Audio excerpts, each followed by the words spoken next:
I think the entrepreneurial bug really kicked off a little bit. And, where I started really finding myself, I was probably 27, 28. Long story. I ended up presenting to the guy that was the chief science officer of a company called SAIC, which was one of the largest defense contractors.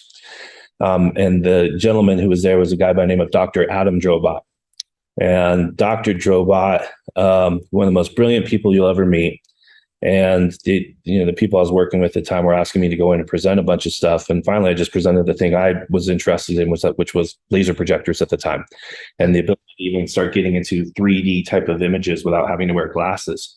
And he got really excited about it, right? And he and I started bonding over that, and he became somewhat of a technology and business mentor for me. Okay. He moved over then to Telcordia, which was kind of the biggest part of what was Bell Labs back in the day. I see. Thousands of patents. And he said, maybe you should commercialize some of this stuff for us. Right. And I hadn't really thought about that before. It was not even something that from my background or growing up, I'd ever even thought of. Right. I was like, this is great. Got a commercialization agreement, all this stuff. And I'm like, wonder how you start a company. Right. I haven't learned any of this stuff yet.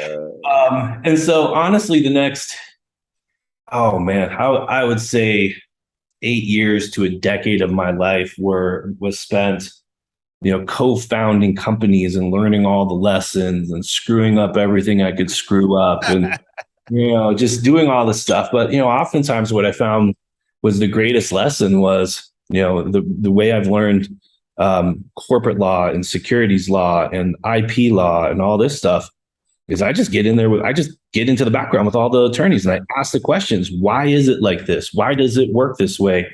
Right? Because if you know the why behind something, you know the spirit of it, then you really understand everything as a tool.